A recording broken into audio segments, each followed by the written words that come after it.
students. Today I will be teaching about the topic prevention of accidents and hazards in OT. This topic is for BSc second year and this is from the unit OT 13. So when is our patient safe in the OR?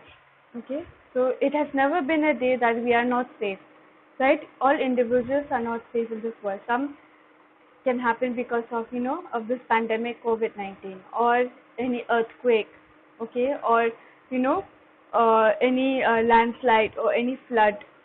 Just so we are never safe. Or if this in the house also, inside the house, there can be electric um socket, fire, or there can be anything like improper construction of the house, and it can lead to uh, danger.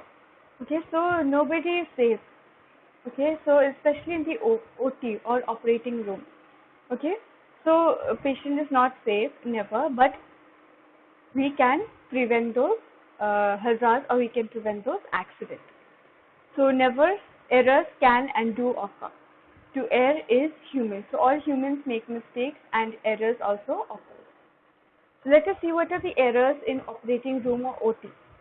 So first is wrong patient, wrong operation, wrong site or site of operation, unexpected intraoperative death, intraoperative complication, retained foreign bodies, operating room fire, mishandling of surgical specimen, patient injury due to positioning or injury due to burn, medication error, wrong medication being given to the patient, transfusion mishaps, okay, wrong blood transfusion, not of the same blood group, or injury to the surgical team members. Can be falls, can be, any other injury. Then what are the hazards in operating room? Okay, so this is the error, and what are the hazards? Hazards in operating room are as follows. Number one, blood or body fluid exposure from the sharp, okay, from the uh, from the containers, or from the sputum cultures, or any from the containers.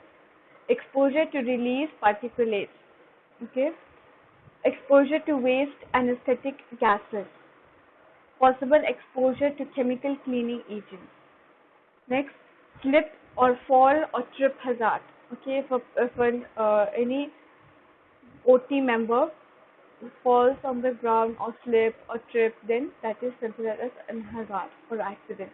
Exposure to laser, exposure to X-ray radiation, hitting heads on the operating room lights, electric shock, and fire.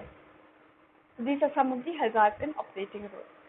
Now, for blood and body fluid exposure, so 50% of our sharp injuries, they occur during use. So okay, in the hospital also, many of these, in the wards, many of the nurses or doctors, they would, they get the needle stick injury. Okay, so that also is one of the hazards, which is our accident. So 50% of our sharp injuries occurs during use. Also, while suturing, many doctors, they will injure their fingers. Procedures with the most sharp injuries are suturing, okay, like I said, then blood sampling, taking sample from the patient, okay.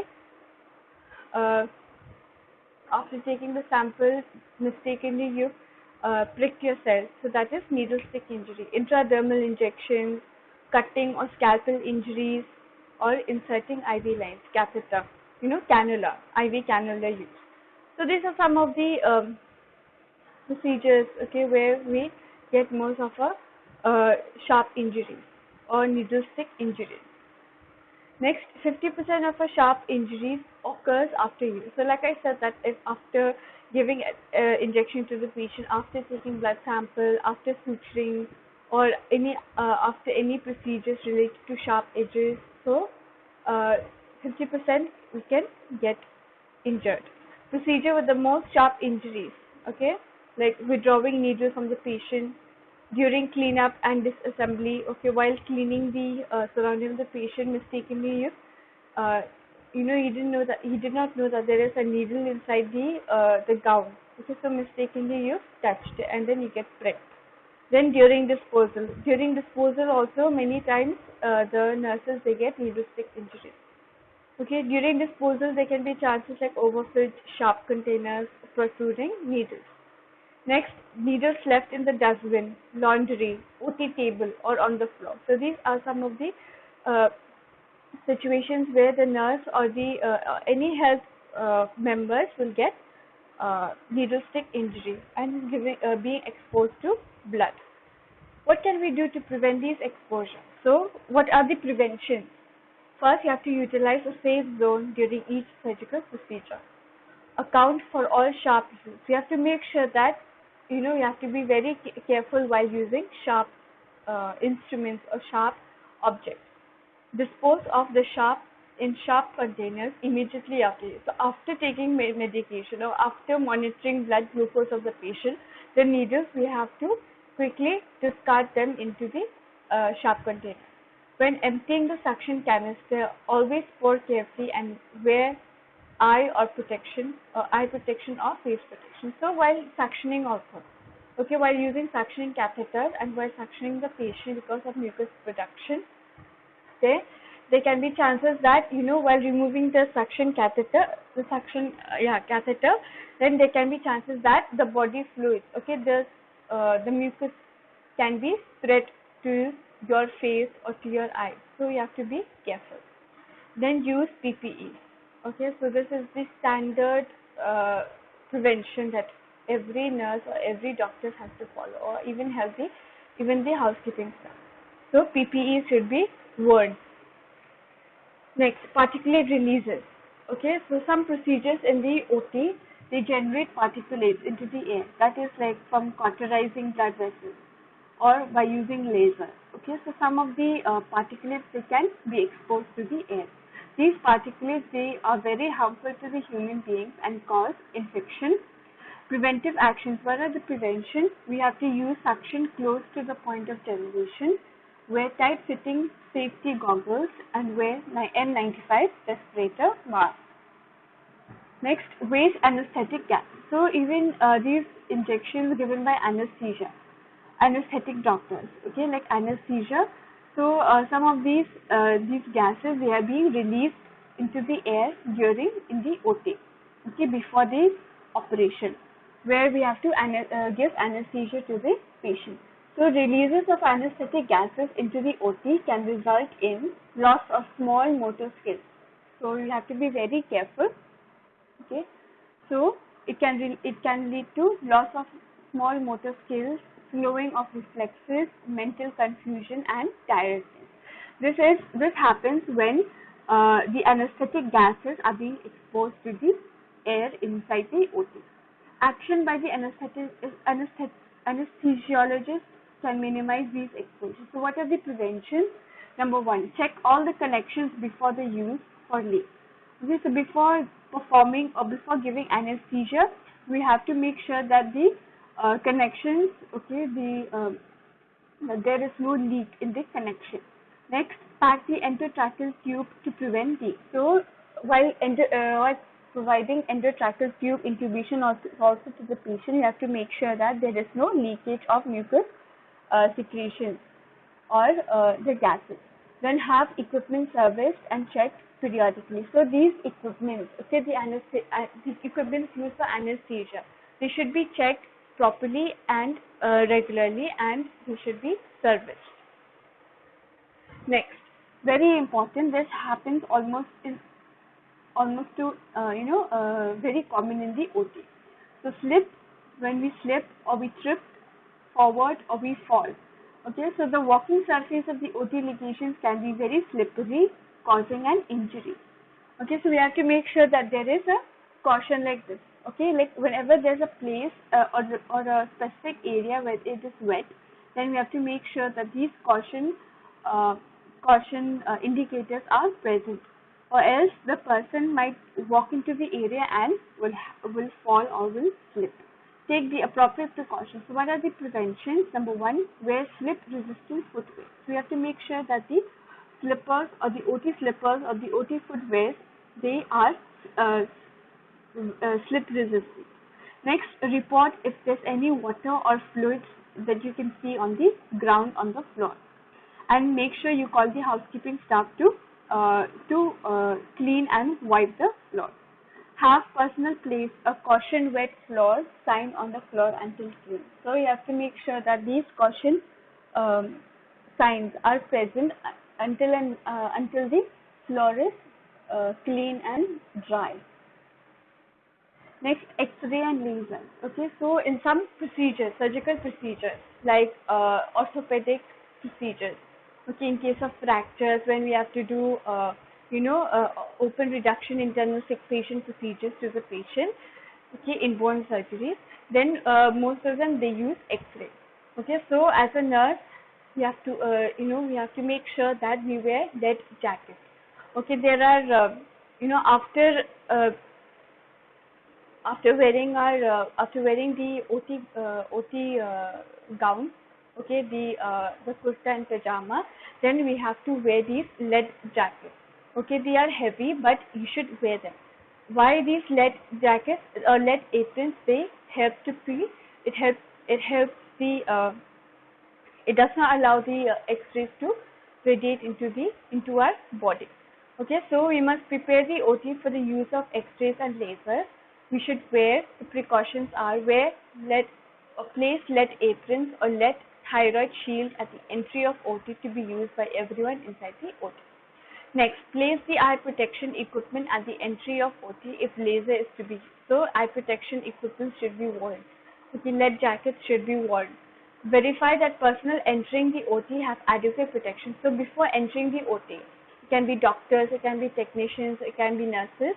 Then these persons should wear PPEs, okay, adequate protection with lead jackets, with eye goggles, and to protect themselves from the X-ray radiation. Next, keep the use of the arm to the minimum. So C-arm is this.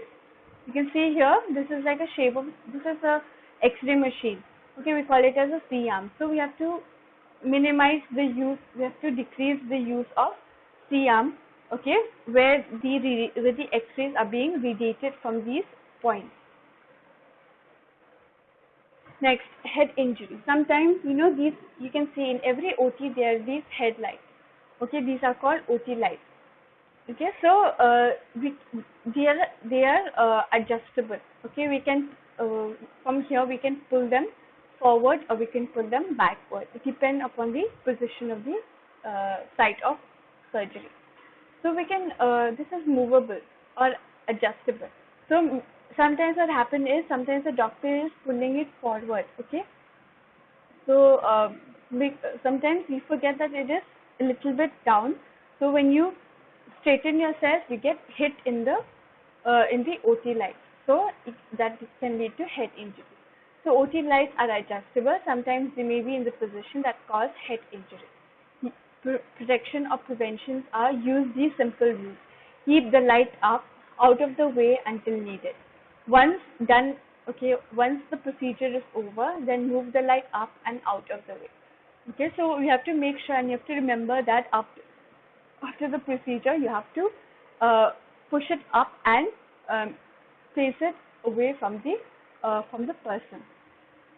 Next, electric shocks. Shocks are usually the result of faulty equipment. So sometimes the equipment are very old, okay, or service has not been checked or it has not been properly checked. So there can be chances for electric shock. There can be chances for leakage of these electrical sparks. Therefore, it can cause electric shock. So precautions are unplug the power caused by holding the plug. Never pull the cord. Next, never operate equipment if the ground plug is missing. Take the unit out of the service for repair. Prevent exposure of electrical equipment from body fluid. So you have to prevent the equipment from any body fluid or any wet surface, other electrolytes or any other electrolytes inside the OT. So electric shocks also is one of the hazards in the OT. Fire. In order to understand how fire extinguishers work, you must first need to know a little bit about fire. So we know that fire, it consists of a three angles. Okay, it is called fire triangle. So it requires oxygen. Without oxygen, okay, there will be no fire. Without heat, there is no fire. Without fuel, there is no fire. So these three are interrelated. Okay, oxygen with heat with fuel, it produces fire. Heat with oxygen and fuel, it produces fire. And without fuel, okay, oxygen and heat will not be able to produce fire. So this is the fire triangle. So essentially the fire extinguishers put out fire by taking away one or more elements of the fire triangle. So if we take out heat, oxygen and fuel will not be able to produce fire. If we take out oxygen, heat and fuel will not be able to produce fire. And without fuel, oxygen and heat will not be able to produce fire. So you have to make sure that in each OT, inside the OT or outside the OT, there should be fire extinguishers, because in case of fire, the first thing that we have to use is these fire extinguishers. Next, standard and universal precautions. Okay, this has to be followed by every individual in the OT. Okay, OT member. Standard precautions are hand hygiene. Hand hygiene should be followed. PPE, personal protective equipment, should be worn by every OT members in the OT. Then aseptic technique should be followed. We have to prevent needle stick injury. Environmental cleaning should be is compulsory every day. Instruments, reprocessing instruments should be sterile, and then after use you have to wash and send it to the autoclaving. Then waste management should be followed. Okay, biomedical waste management, like different dustbins with color coded should be performed. Next, universal precautions. Blood spillage management should be followed. Blood and body fluid exposure management should be followed. So these are some of the precautions that every member of the OT should follow. Pre-operative, okay, some of the precautions are, or some of the prevention. One is the preparation of the patient, hand antiseptics with surgical team members, management of infected or colonized surgical personnel, and antimicrobial prophylaxis. These all should be followed for pre-operative care. Intraoperative, ventilation system should be managed. Okay, there should be proper ventilation inside the OT. Cleaning and disinfection of the environmental surfaces should be done. Microbiological sampling, for culture, okay, culture media test should be performed. Then sterilization of surgical instruments. Instruments should be sterile. Okay, after use, after the surgery, we should wash and send to autoclaving. Surgical attire and drapes should be worn properly, and asepsis and surgical technique should be followed. Next, according to the WHO, okay, surgical safety checklist has been released by the WHO, and this has been followed in almost all OTs of hospitals. Okay, so this is like a sheet. Okay, it's like a checklist. Okay, so these are followed regularly, and they should be followed very importantly. Okay, so there are 3 columns: sign in, sign out, sign in, time out, and sign out. Okay, so before induction of anesthesia, before giving anesthesia, that is the column for sign in.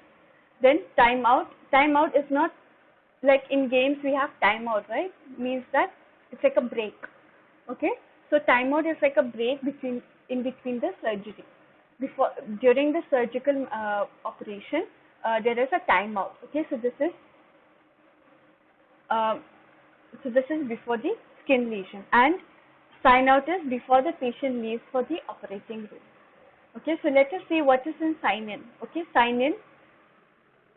Patient has confirmed identity. The nurse has to take on these.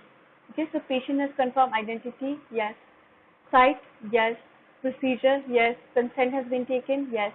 Okay, site marked. The area of the site or the area where the operation is to be held, that is marked or not. It should be taken. Anesthesia safety check completed. Pulse oximeter of the patient and functioning. Does patient have known allergy? Yes or no. Difficulty in airway? Yes or no. Risk of more than 500 ml of blood loss, hemorrhage? Check yes or no. So this is the sign in. Next is the time out. Time out It consists of confirm all team members have introduced themselves by name and the role. Okay, so before any surgery, there should be before the incision actually. Okay, before making an incision on the skin, before starting off the surgery, we have to introduce. Okay, so like doctors may be consultant name. Okay, SR is this doctor, junior resident doctor is this, then staff nurse, okay, scrub nurse, what is the name of the scrub nurse, circulatory nurse, technician, anesthesia, anesthetic doctor. So all these we should confirm their names and introduce themselves. Then the surgeon, anesthesia professional, and nurse verbally confirm the patient, the site, and the procedure. So all these members, the doctor, the anesthesia professionals, and the nurse, they should confirm the patient, they should confirm the site, and they should confirm the procedure. Next, anticipated critical events. Surgeon reviews. Okay, what are the critical or unexpected steps? What is the operating duration?